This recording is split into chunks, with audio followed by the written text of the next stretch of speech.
In this video, I introduce a probabilistic trajectory prediction of self-driving cars using LSTM. LSTM-based vehicle trajectory prediction model predicts the probabilistic trajectories of surrounding vehicles. Suppose that observation is taken from the self-driving vehicle. Its yaw rate is psi t and the velocity is vt.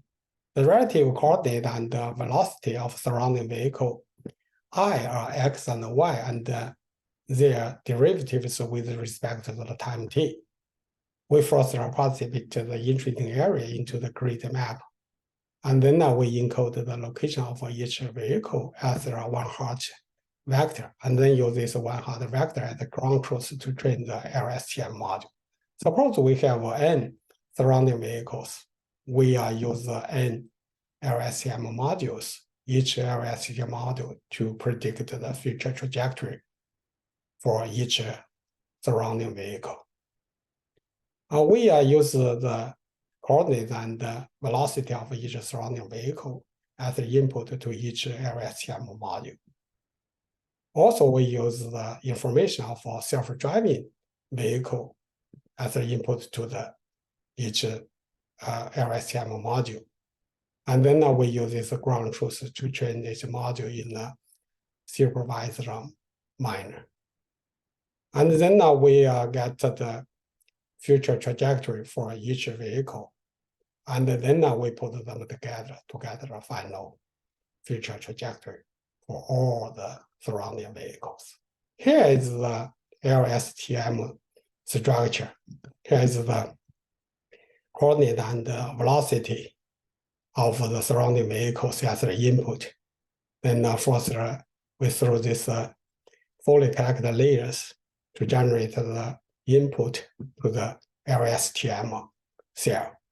And then through another fully collected layers, and then use this softmax as the output layer to predict the future trajectory of the surrounding vehicle.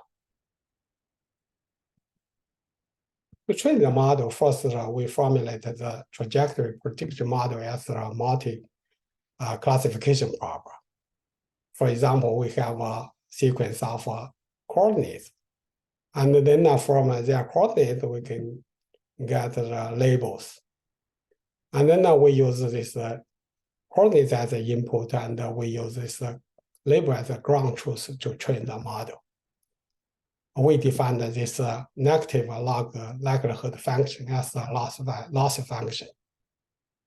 Here, this is the observation O, and this is the prediction.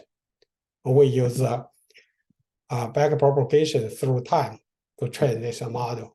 Finally, we got the convergence model parameters. Once we get the model parameters, then we can use the path trajectory as the input to the model. We can predict the future trajectories of the surrounding vehicles. So first, to predict the future trajectories of surrounding vehicles, first we have this path trajectory data for each vehicle as an input to the model to estimate or predict the future coordinates of the surrounding vehicles at a future time. That's a t plus delta t. So each LSTM module predicts the probability distribution is P, O, is I, is for the vehicle I, and for the LSTM. And then once we get this probability distribution from each LSTM, and then we can put them together, get a joint probability at a position I, Y, I, X, and I, Y. So then we got this joint probability distribution. From this joint probability distribution, we can estimate the future trajectory of all the surrounding vehicles. Suppose here, if we from the one LSTM module to predict a vehicle here, that means this probability equals 1. equals 1, that means this equals 0. That means, the joint probability at this grade is 1. If all the this POI is equal 0, that means it is equal 1. This term equal 1 by 1 minus 1 is 0. That means this is empty. No vehicle at this grade. So from here we can get from this joint probability distribution, we can get a future trajectory of all the surrounding vehicles. For more details, please check with this reference. Thank you.